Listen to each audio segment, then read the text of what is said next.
This channel does not promote any violent, harmful, or illegal activities. All content provided by this channel is meant for an educational purpose only. নমস্কার, আপনারা দেখছেন TV9 Bangla. আমি শুভজিৎ শুরু করছি news express. শুরুতেই বাংলাদেশের এই মুহূর্তের আপডেট কি হচ্ছে সেখানে সেই ছবি আপনাদের দেখাবো, সেই খবর আপনাদের দেবো।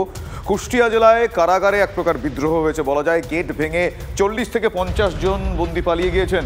জেল সুপারের কার্যালয় সূত্রে খবর পাওয়া গিয়েছে কোনো অস্ত্র বা কোনো কিছুই লুটপাট হয়নি। গুলি চালিয়ে এই পরিস্থিতি নিয়ন্ত্রণে আনেন কারারক্ষীরা। কারাগারের নিয়ন্ত্রণে বাংলাদেশের সেনাবাহিনী।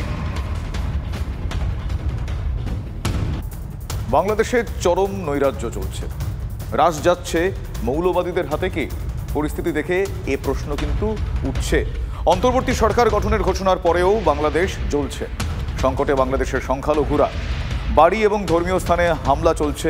ঢাকা, শরীয়তপুর, ফরিদপুরে হিন্দু ধর্মীয় স্থানে দুষ্কৃতী তাণ্ডব চলছে।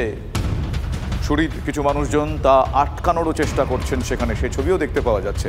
মেহেরপুরে ইসকন মন্দিরে আগুন, প্রথম আলো সূত্রে খবর পাওয়া যাচ্ছে। অশান্ত বাংলাদেশ, একদল মানুষ সেখানে তাণ্ডব চালাচ্ছেন। দুষ্কৃতী তাণ্ডব বললেও বোধহয় কম বলা হয়। সংবেদনশীল বেশ কিছু মানুষ সে তাণ্ডব আটকানোরও সেখানে চেষ্টা করছেন, সেই ছবিও সমান্তরালে দেখতে পাওয়া যাচ্ছে।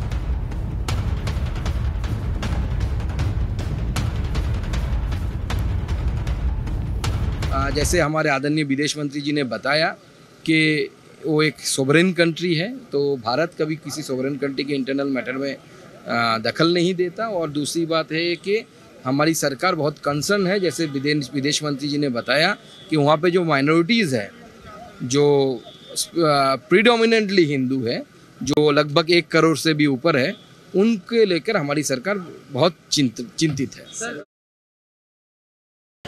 যারা ক্যাকেচিচি করতেন এবার তাদের বোঝা উচিত যে সিএ এ রাজ্যে কেন আনা হয়েছে। আর পশ্চিমবঙ্গের সংখ্যাগরিষ্ঠ জনসম্প্রদায়কেও এটা বুঝতে হবে। খুব সেদিন আর বেশি দূরে নেই যেদিন আমাদের রাজ্যে যদি মানুষ সচেতন না হয় তাহলে এই দৃশ্যের পুনরাবৃত্তি এই রাজ্যেও হবে। আর এই মুহূর্তে যা সিচুয়েশন, এই মুহূর্তে যা পরিস্থিতি, এই পালাবদলের এই ট্রানজিশনে, পালাবদলের বাংলাদেশে বিএনপি আবারও সক্রিয় হয়ে উঠছে, সক্রিয় হয়ে ওঠার চেষ্টা চলছে। তারা শক্তি প্রদর্শন করতে চাইছেন। নয়াপল্টনে সমাবেশ করেছে বিএনপি। ভার্চুয়ালি সেই সমাবেশে যোগদান করেছেন বিএনপির ভারপ্রাপ্ত চেয়ারম্যান তথা খালেদা জিয়ার পুত্র তারেক রহমান। সূত্রের খবর, হাসিনা সরকারের পতনের পরই বাংলাদেশে ফিরছেন বিএনপির বহু নেতা। কাল দুপুরে ঢাকায় পৌঁছচ্ছেন মোহাম্মদ ইউনুস। এই মুহূর্তে যা পরিস্থিতি তাতে আবারও বিএনপি মাথা চাড়া দিচ্ছে তাদের শক্তি নিয়ে। আমরা ফ্যাসিবাদী অবৈধ সরকারের কাছ থেকে মুক্তি পেয়েছি। শত শত শহীদদের জানাই শ্রদ্ধা। এ বিজয় আমাদের নতুন সম্ভাবনা নিয়ে এসেছে। দীর্ঘদিনের নজিরবিহীন দুর্নীতি, গণতন্ত্রের ধ্বংসের স্তূপের মধ্য থেকে আমাদের নির্মাণ করতে হবে এক সমৃদ্ধ বাংলাদেশ। গণতন্ত্রের উত্তরণের চলমান প্রক্রিয়াকে বাধাগ্রস্ত করতে সারা দেশে অস্থিতিশীল পরিবেশ সৃষ্টির ষড়যন্ত্র স্পষ্ট হয়ে উঠছে। হিন্দু, খ্রিস্টান, ধর্মীয় পরিচয় যাই হোক না কেন, বিশ্বাস যাই হোক না কেন, তার নিরাপত্তায় আপনি ঢাল হিসাবে দাঁড়িয়ে দৃষ্টান্ত স্থাপন করুন। বাংলাদেশে ভূখণ্ডে বসবাসকারী প্রত্যেকটি মানুষের একটি পরিচয়, সেটি হচ্ছে আমরা বাংলাদেশী।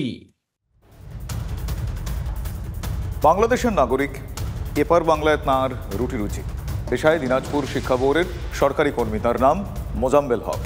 এদেশে বসেই প্রতিদিন নিজের মাটির ভয়ঙ্কর দৃশ্য তিনি দেখছেন, তাকে দেখতে হচ্ছে সেই দৃশ্য। তিনি বলছেন, আমরা সরকার পরিবর্তন চেয়েছিলাম, এই নারকীয় অত্যাচার চায়নি। এই নারকীয় অত্যাচার যারা করছেন তাদের বিরুদ্ধে তিনি সরব হচ্ছেন। শান্তির আশায় তিনি এখনো বুক বাঁধছেন এই মোজাম্মেল, এই বাংলাদেশের নাগরিক। বাড়ি থেকে ইট বাড়ি থেকে ইট টিট খুলে টিলে নিয়ে যাচ্ছে, ফ্রিজ ট্রিজ আসবাবপত্র। কেন? হাসিনা তো চলে গেলেন, তাহলে এত লুটপাট কেন? লুটপাট কিছু লম্পট ছেলে আছে, কিছু দুষ্কৃতী ছেলে আছে, ওরা অরিজিনাল ছাত্র না, ওরা মেনলি টেরোরিস্ট। আমরা চাই যে সংখ্যালঘুরা এবং আমরা যারা মুসলিম সবাই একসাথে শান্তিপ্রিয়ভাবে থাকতে চাই। কিন্তু এটা কি হচ্ছে, যেটা হচ্ছে? হ্যাঁ, এটা খুব খারাপ হচ্ছে। কোনো লক্ষ্য ছিল না, এটা লক্ষ্য ছিল ছাত্রদের আন্দোলন, কোটা আন্দোলন এবং 9 দফা আন্দোলন। কিন্তু সব কিছু শেষ হয়ে যাওয়ার পরেও লুটপাট, খুন খারাপ সব চলছে। শুনলেন তার বক্তব্য। বাংলাদেশ এই মুহূর্তে ফুটছে। চিকিৎসা করানোর নাম করে বাংলাদেশের রাজশাহী থেকে বাড়ি ঘর ছেড়ে পালিয়ে আসতে হয়েছে অনেককে। তাদের মধ্যে একজন জালালউদ্দিন। তার বিস্ফোরক অভিযোগ কি? তিনি বলছেন হাসিনাকে হত্যার পরিকল্পনা ছিল, তিনি মনে করছেন এমনটাই। জালালউদ্দিনের অভিযোগ, তাকে বেধড়ক মারধর করা হয়, ঘর থেকে বের করে দেওয়া হয়, পুকুর দখল করে সব মাছ লুট করা হয়েছে বলেও তিনি অভিযোগ করছেন। চিকিৎসা করানোর নামে সীমান্ত দিয়ে তিনি ভারতে এসেছেন।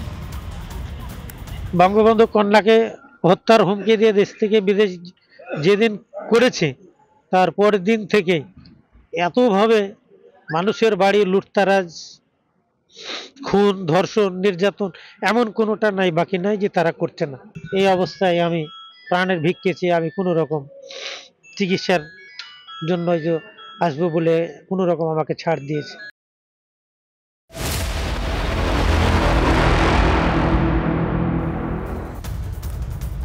ফলে এই মুহূর্তে যা পরিস্থিতি, তাতে বাংলাদেশে চূড়ান্ত অরাজকতা চলছে। আর সেই সুযোগে রোহিঙ্গা অনুপ্রবেশ বাড়তে পারে এমনই সতর্কবার্তা জারি করেছে কেন্দ্রীয় গোয়েন্দা বাহিনীর এই সতর্কবার্তায় খুব স্বাভাবিকভাবেই এই অনুপ্রবেশ সংক্রান্ত আশঙ্কা বাড়ছে। ফলে সীমান্তবর্তী রাজ্যগুলোকেও সতর্ক করা হয়েছে। হাসিনা আমলে চট্টগ্রামের শিবিরে আটকে রাখা হয়েছিল রোহিঙ্গা শরণার্থীদের। আর সেই শিবিরে আশ্রয় নিয়েছিল রোহিঙ্গাদের একাধিক জঙ্গি গোষ্ঠীর সদস্যরাও।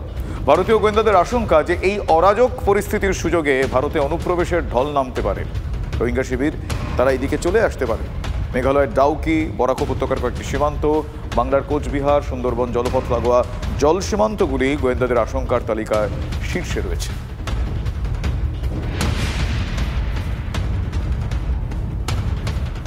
অন্যদিকে আরও একটা আশঙ্কা এক্ষেত্রে মাথা চাড়া দিচ্ছে, তা হলো উত্তর পূর্ব ভারতের এই জঙ্গি গোষ্ঠীগুলি আবারও বাংলাদেশে ঘাঁটি গাঁড়তে পারে, যার জেরে জঙ্গি অনুপ্রবেশের সম্ভাবনাও কিন্তু বৃদ্ধি পাচ্ছে। সতর্ক করা হয়েছে সেনা, অসম রাইফেলস এবং এসএসবিকে। মায়ানমার এবং নেপাল সীমান্তে নজরদারি বাড়াতে বলা হয়েছে। প্রথমত, বাংলাদেশের কট্টর ইসলামিক মৌলবাদী এবং জঙ্গি সংগঠনগুলোর অনেক নেতা এবং সদস্য বিমান যাত্রা এড়িয়ে নেপালের রাস্তা ধরে ভারত হয়ে বাংলাদেশে ফিরতে পারেন। দ্বিতীয়ত, মায়ানমার চীন সীমান্তে ক্যাম্প করে থাকা উত্তর পূর্ব ভারতের একাধিক জঙ্গি গোষ্ঠীর সদস্যরা এই সুযোগে ফের বাংলাদেশে নতুন করে ডেরা তৈরি করতে পারে। আগে উলফা, গাঢ় জঙ্গি থেকে শুরু করে কেএলও, উত্তর পূর্ব ভারতের একাধিক জঙ্গি গোষ্ঠী বাংলাদেশ থেকে অপারেট করত। চীনা মদতে ফের এই উত্তর পূর্ব ভারতে অশান্তি বাড়াতে বাংলাদেশ ভর কেন্দ্র হয়ে উঠতে পারে। গোয়েন্দারা কিন্তু এমনটাই আশঙ্কা করছেন। এমনকি মণিপুরের কুকি জঙ্গিরাও আস্তানা তৈরি করতে পারে বাংলাদেশে, এই সতর্কবার্তা দিয়েছেন কেন্দ্রীয় গোয়েন্দারা।